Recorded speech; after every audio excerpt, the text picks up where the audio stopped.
Life Management Science Labs would like to acknowledge that we live and produce this podcast on the traditional lands of the Wurundjeri people. We'd also like to acknowledge the traditional owners of the lands of our listeners and our international colleagues. We'd like to thank and pay our respects to their elders past, present and emerging.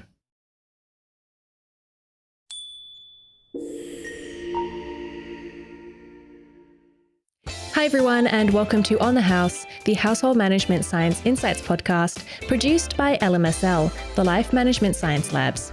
We are champions of life management science, providing structured insights informed by science and inspired by practice on key aspects of conscious living. Each week we bring you scientific and practical insights on each element with the expert knowledge of professionals in the field. I'm your host, Gabriella Yastra, coming to you from Naarm, Melbourne, Australia. Let's begin. Hi everyone, and welcome back to the show. Today we're going to be understanding environmental factors for healthier homes with Oliver Jones, who is a professor of chemistry at RMIT University. Hi, welcome to the show. Oh, thanks for having me. Thank you so much for joining me. Before we get started, I'd love to learn a bit more about you and what you do. Yeah, no problem. Well, you can probably tell from the accent, I'm from the UK originally. I came out to Australia 10 years ago now with the idea of getting a few years experience abroad, but I'm still here.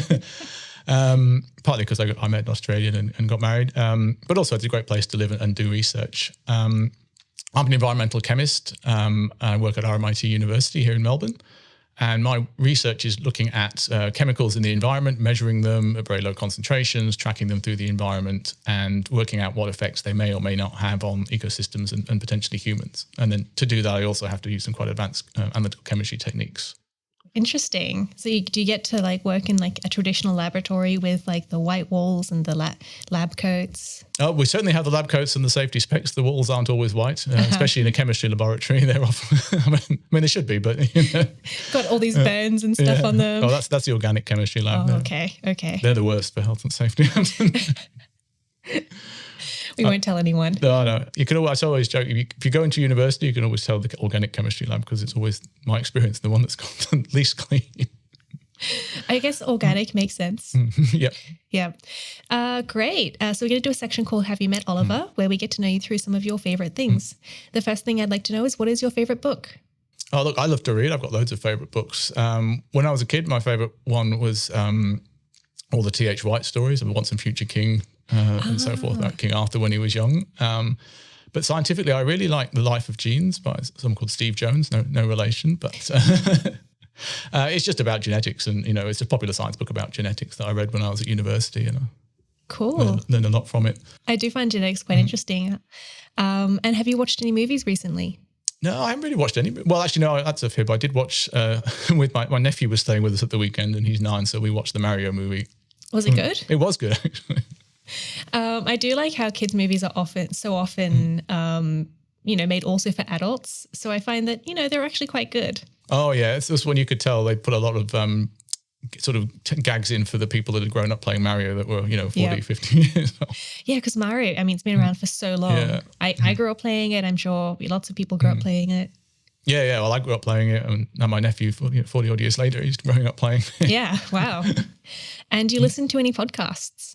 I do. I really enjoy one recently it's called Gertie's Law. I'm a bit late to it because it's been out for a while, but it's run by the Supreme Court of Victoria, and it tells you all about the legal system in Victoria and how the Supreme Courts work and, what the lawyer's job is, the court journalists and so forth. Really, really interesting.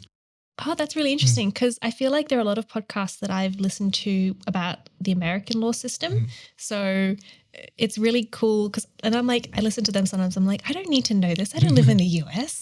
So it's actually good to know that there's some podcasts out there about the Australian system because, I can't make changes in the US, but I can in Australia. Yeah, it's really good. Apparently, it's sort of sanctioned by the Supreme Court. They came up with the idea to help people understand more of what the court did, cool. And then, as you say, explain the difference between state law and federal law and other countries' law, and even the US and Australia are both based on British common law, but not quite the same. But not the same, and how it's evolved differently over time. Okay, I have to listen to that maybe over the summer. And do you have a role model? Oh, I guess I think everyone has role models, I guess. There's lots of my parents, I think, were really good role models. And at work, I have to say, I really admire Martin Bean, who was the previous VC of RMIT University.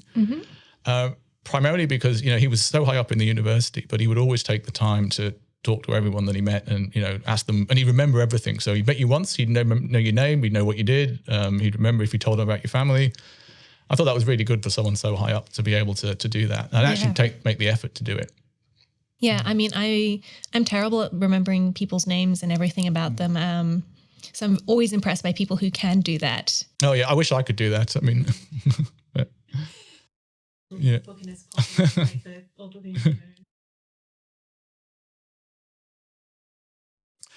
Yes, it doesn't have a very exciting name, I'm afraid. It's a course I took when I was an undergraduate, and it's called Aquatic Resource Management. Mm-hmm. And that doesn't sound like a very exciting title, but it actually, it sounds a bit trite, but it did actually change the whole direction of my career. Uh-huh. And it was a course run by a lady called Brenda Thake. Interestingly, it was one of the only lecturers I had that didn't have a PhD, but I really admired. She was very thorough, very detailed, very knowledgeable, and the course was about how you manage aquatic systems, like lakes and rivers and reservoirs and things like that, and make sure that they, all the different demands on them, people want to use them, industry might want to take water out, etc., and how do you keep it clean and so forth, and all the different factors that intertwine. And because of that led to me doing a master's degree in environmental management and chemistry and moving on to a PhD and so forth. So it really affected my whole career, because at that time I was thinking going a completely different direction. It's so interesting. I love asking this question because often people are like, I took this course and, the lecture was amazing and it completely changed everything. And I think it's a really worthwhile question because, as you said, it feels trite, but it really does change how you think of things. And it does show that these people are very influential on people who are learning. Yeah, exactly. And I'm sure, I hope Mrs. Brenda knows how influential she was on a whole generation of people. Yeah. So I like to start the podcast with a few definitions so we know where we're starting from. First thing I'd like to know is, how do you define household management? Well, it's probably a very general definition. It's anything you do to run your household, I guess, and that can be anything from sort of budgeting to making sure the jobs are done, the cleaning and so forth, repairs are made, that sort of thing. Mm-hmm. And I guess in some ways it includes what we're going to be talking about today, which is keeping a house healthy and I guess monitoring it and keeping it healthy. But what is your understanding and definition of a healthy residence? Well, that's a really good question. I guess you could define it in different ways. I guess one that's not making you sick, and people may have heard of, sick building syndrome, where either it's, the air conditioning system has got something in it that's spreading stuff, or it's just the actual physical environment isn't very nice to be in and it makes people feel bad. So I guess, a healthy home is one you feel happy in and are healthy in and enjoy spending time in. And you did mention like a few different ways that health can be impacted by the household environment, from things like the air conditioning system to just, how the building makes you feel. So what are some ways that, the building can affect our health? Well, the big one is really about, I guess if you're talking about a physical health issue, it's things like mold. So if you've got a lot of mold in a house and they've got spores in the air, that can cause things like asthma and skin irritation and even things like, sort of people they call it brain fog, so you can't think straight. So it can actually have some quite serious health effects. Or you might have brought in, there might be some pollution that might have come into the house, or from, maybe it's a really old house and it's got asbestos or lead or something, that could be there, but maybe you're not directly exposed to it, but, it's still a worry. With mold, so my bathroom used to have mold and we've cleaned it up, but we did have it there for a while, and it keeps coming back, unfortunately. But we were told it was tested by the real estate agent, and they said it's fine. Is all mold bad, or just some of them? How do we know? Well, it depends what you define by bad. Right? I often tell my students this. It's not like bad isn't a very scientific term because it can mean different things to different people. And the risk from mold is different for different people. So if you've got asthma, say, then it might be worse than if you're someone that doesn't suffer from asthma. And some mold, some species are worse than others. And the good news is once you've cleaned it up, anything it causes tends to go away. So okay. So even if it keeps coming back, if you just keep cleaning it, it should be safe. Yeah. Okay, cool. That makes it easier. And obviously we're doing things in the environment to try and reduce the mold, like keep a window open, have the exhaust fan running. Yep. Clean bathroom. I mean, I'm terrible at cleaning the bathroom. It's my least favorite job. But it's just so wet in there. Even when you're trying to keep it clean and dry, it's still Yeah, well, that's sort of goes a bit down to the healthy homes. If you've got good design, good airflow, then it's better to keep, helps things keep dry so you don't get the mold. But if you've got an area where you don't get much air turnover and it's very moist and stuff, that's where you're going to get mold growing. Mm-hmm. Yeah. Okay. So the actual, I guess, design and the function of the house really does affect how, I guess, maybe not necessarily the health of us in the home, but how other things develop to keep us healthy. Yes. Yeah. Okay. Interesting. And you also mentioned things like asbestos and lead paint. Now, can we if we have those in our homes, how do we know, first of all, if we have them? And if we have them, can we remove them to make it safer? Well, you may or may not know they're there, I suppose. I mean, lead paint's pretty rare these days, so those are sort of two extreme examples. And we don't build, we don't build with asbestos anymore. You may find it in an older home. People might have used it in the kitchen, or they may have had it in the walls or something. And in fact, when we were renovating our house a few years ago, and they found asbestos, and they had to clear everybody out, and it wasn't even much. It was just a little bit. It was in the chimney that they used a sheet of it to block the chimney off. But, then you have to call in a specialist and make sure you dispose of it properly. Okay.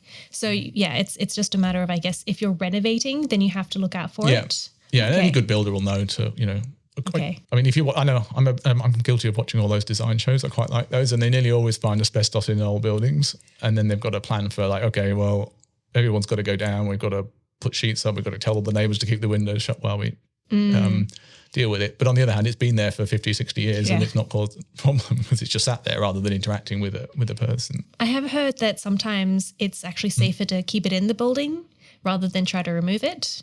In some circumstances that's true, because once you sort of start pulling it apart or taking it out, you run the risk of the dust getting up into the atmosphere and people breathing it in. That's the health issue with asbestos, is you breathe it in and it damages your lungs.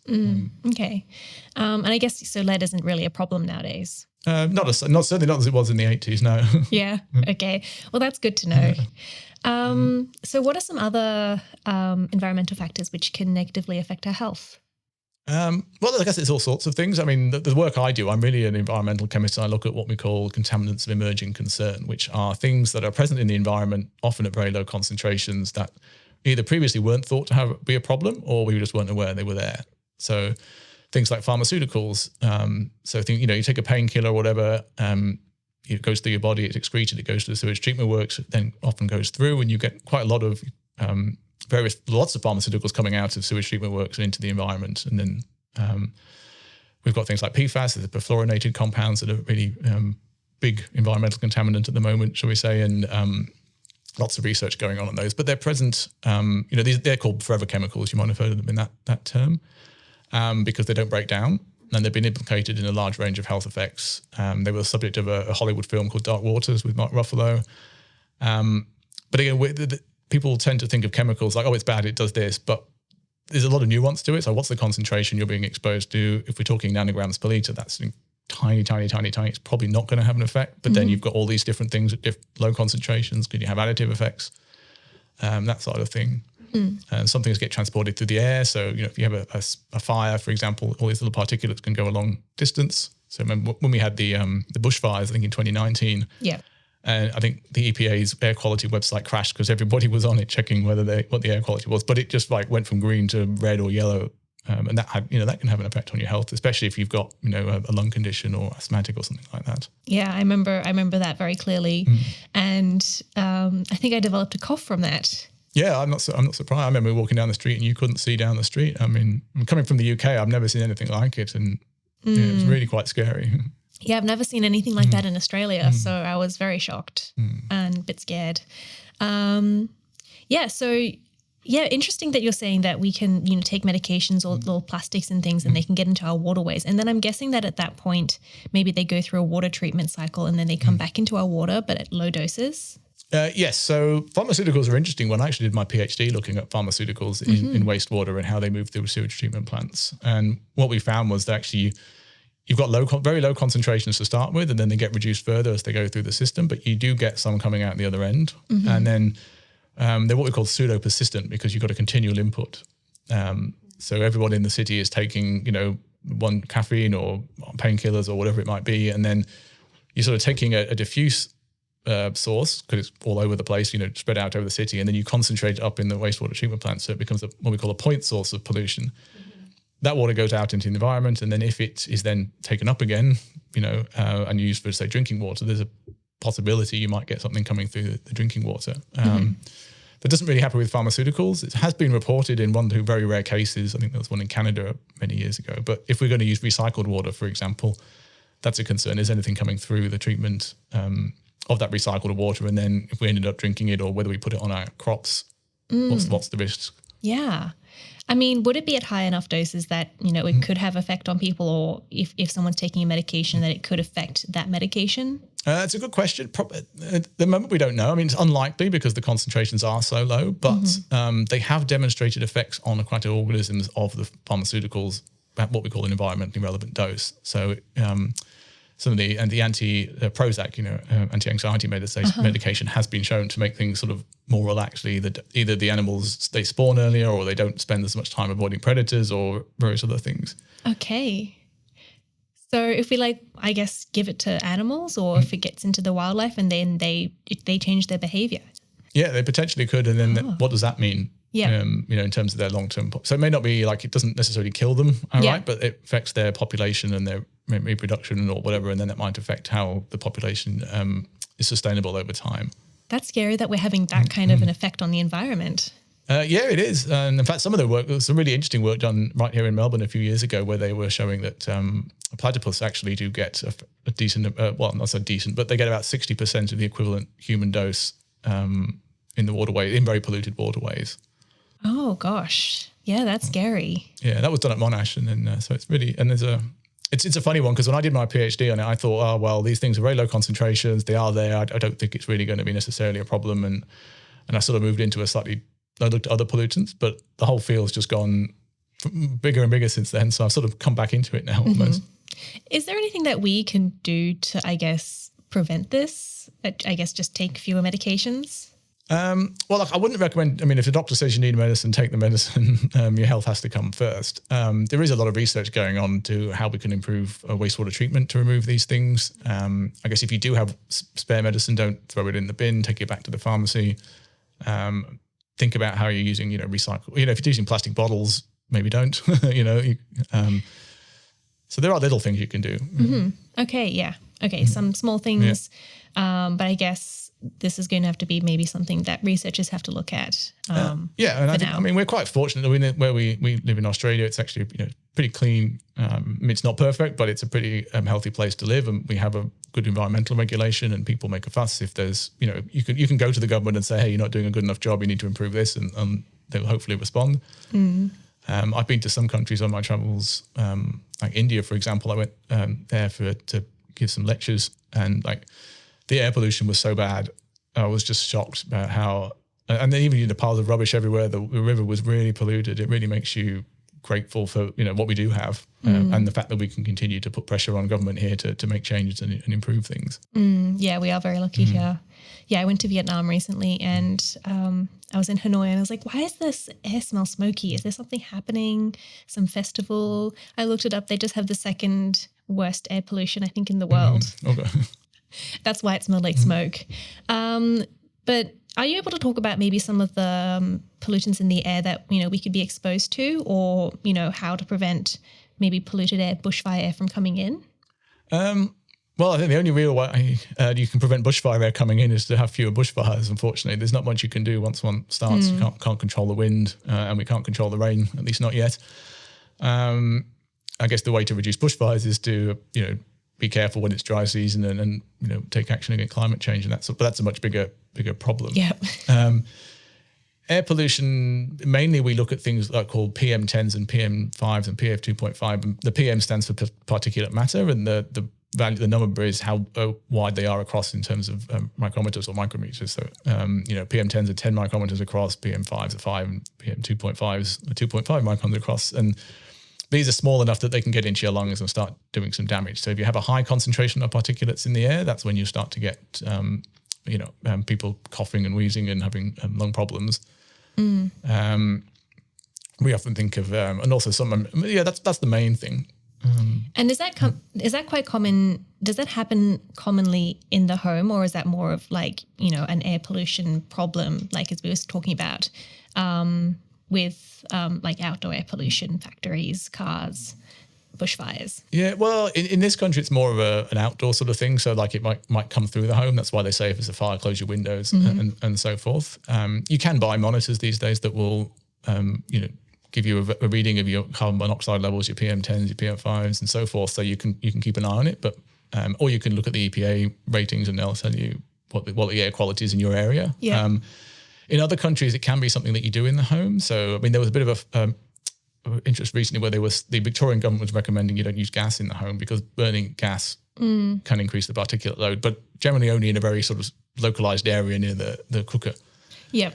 But in some countries, they use firewood in an enclosed area, and that's going to increase your particulate in the local area within the home.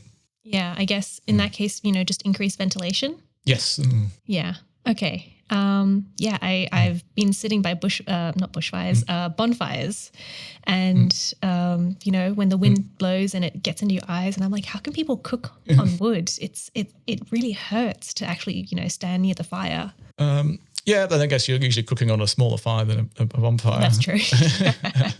That's true. And that's something I'd always talk about with chemicals in the environment and risk. It's about the dose. So the dose makes the poison, as they say. And so it's also about how long you're exposed to something and maybe what your underlying health conditions are and so forth. So standing next to a bonfire and, once a year, if you're at bonfire night in the UK or something, that's not going to do so much harm. If you were cooking on a small fire every day and breathing in smoke for, 10, 15 years, that's going to have more of an effect.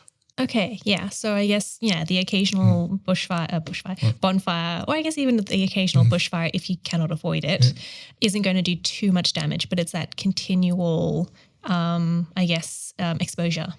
Yeah, I mean, as I say, it depends on the extent of the exposure, how much how long and how much you get. I mean, bushfires are a natural part of the Australian ecosystem. They've been happening before most of us were here, and they'll probably keep happening. Yeah. Okay. And what about things like substandard housing? How do they contribute, to healthy homes and to disease and things? Well, that's straying a little bit outside my area of expertise, but I guess it comes down to a bit what you're saying. If you don't have good airflow and you don't have good quality materials built in the house, perhaps you're using, I don't know, maybe you just don't have good airflow. You've got mold and stuff building up in the ventilation system, that sort of thing. That can have an effect on house. If you don't have it sealed properly, you get moisture into the house, and that again starts meaning things like mold and so forth build up. Okay. And was there anything else that you wanted to speak about before we move to the next section? Well, look, I think it's important. We often hear about like chemophobia is a thing. So people are frightened when they hear the word chemical or chemistry, and they're like, "Oh, no, chemical's bad for me." It's really a more nuanced area than that. So particularly in the media, we often hear, "Oh, this chemical might give you cancer," for example. And often it's not really the case. What they're saying is that this chemical or exposure for 20, 30 years might increase your risk of cancer. That's not the same thing as saying you will get cancer if you've been exposed to it. Yeah.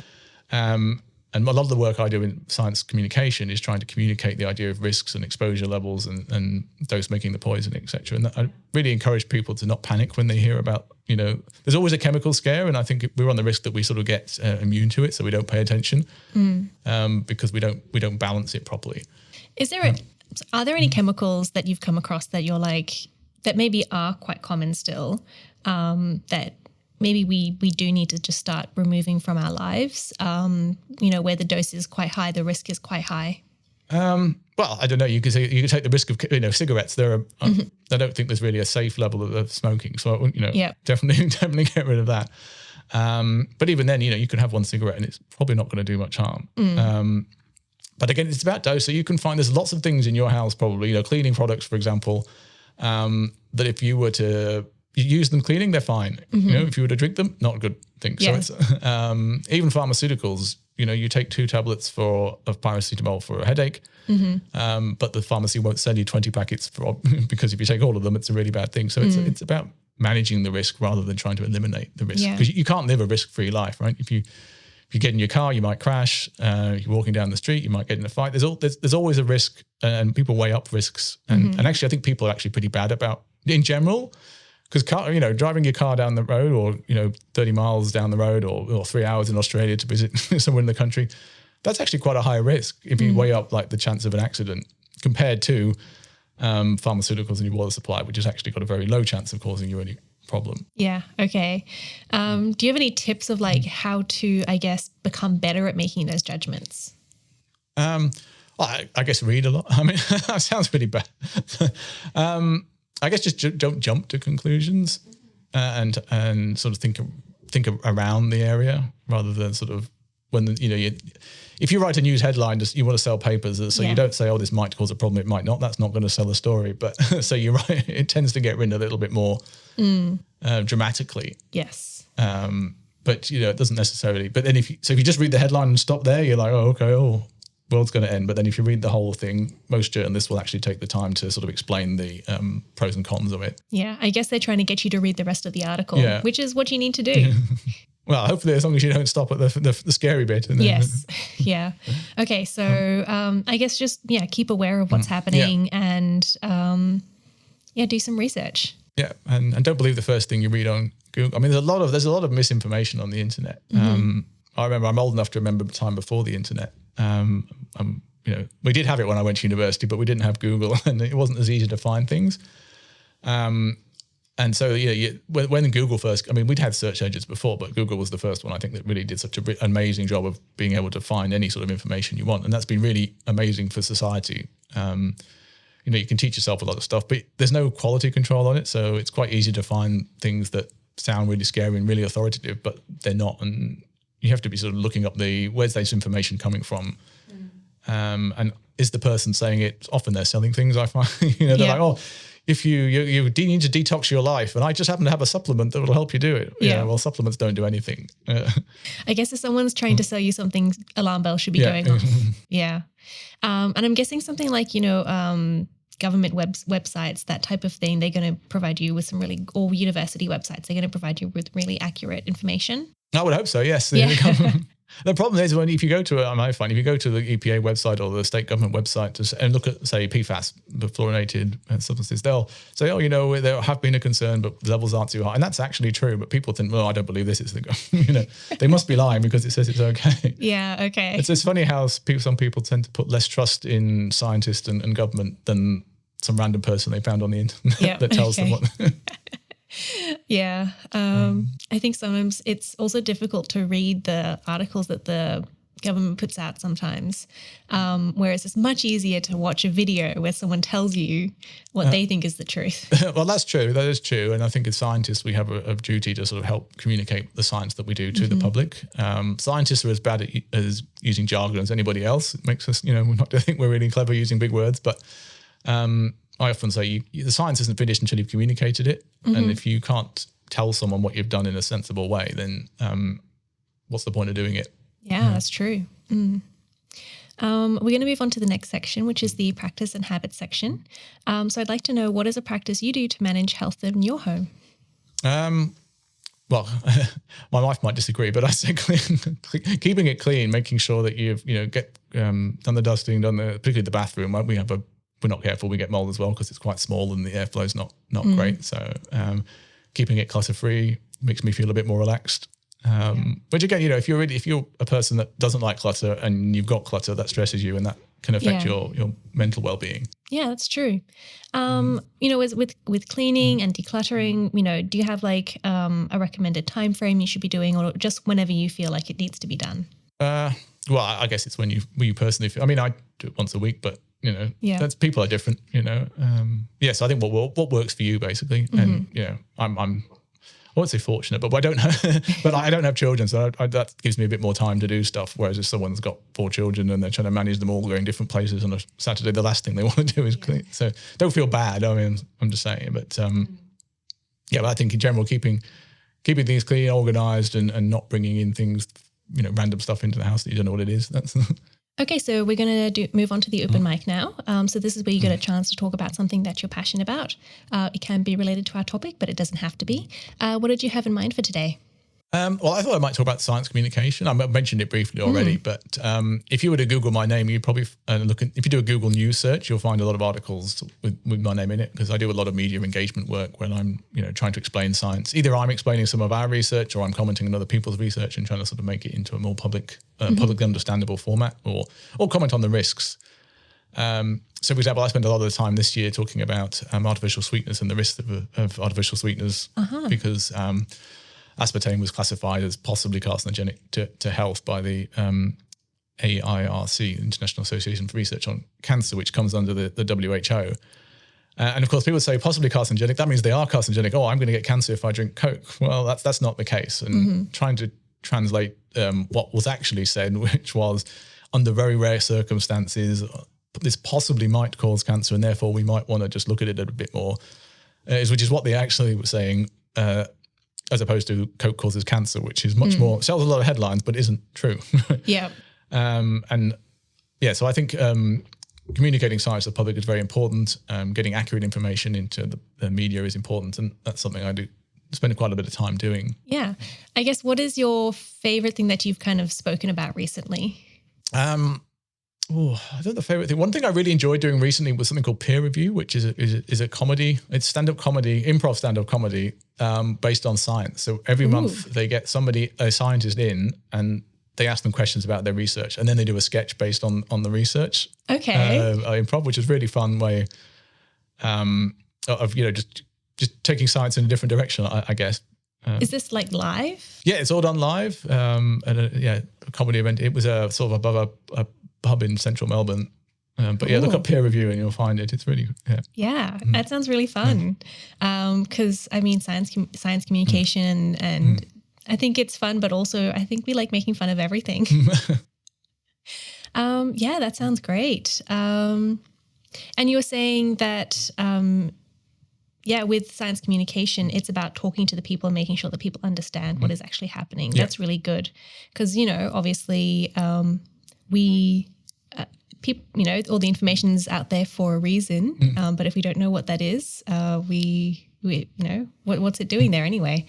Oh, yeah. Well, it's like anything, right? I mean, I could read about journalism and broadcasting and podcasts, but unless I got some context to understand it, I probably wouldn't be able to make full sense of it. Yeah. And then I might come to an expert like yourself and say, what does this mean? Or can you explain how podcasting works? Or, and that's the same for anything. Right? It's not, no, scientists don't have a monopoly on translating stuff into understandable or knowledge. I mean, you get, for example, economics, you get some really nice books, popular science books about how economics works.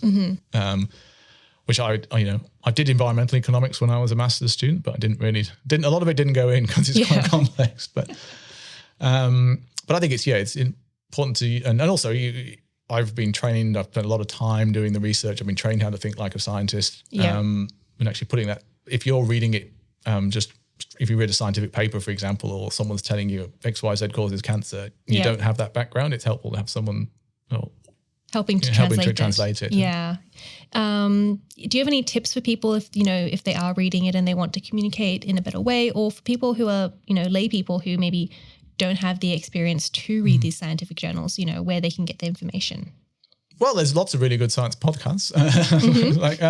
But actually, if you read a paper or you hear some research, often the good place to go is to just contact the author of the paper. And you'll find they're nearly always very friendly, helpful people who will be quite happy to tell you about it. In fact, as scientists, we love it when people have read our work and want to ask questions about it.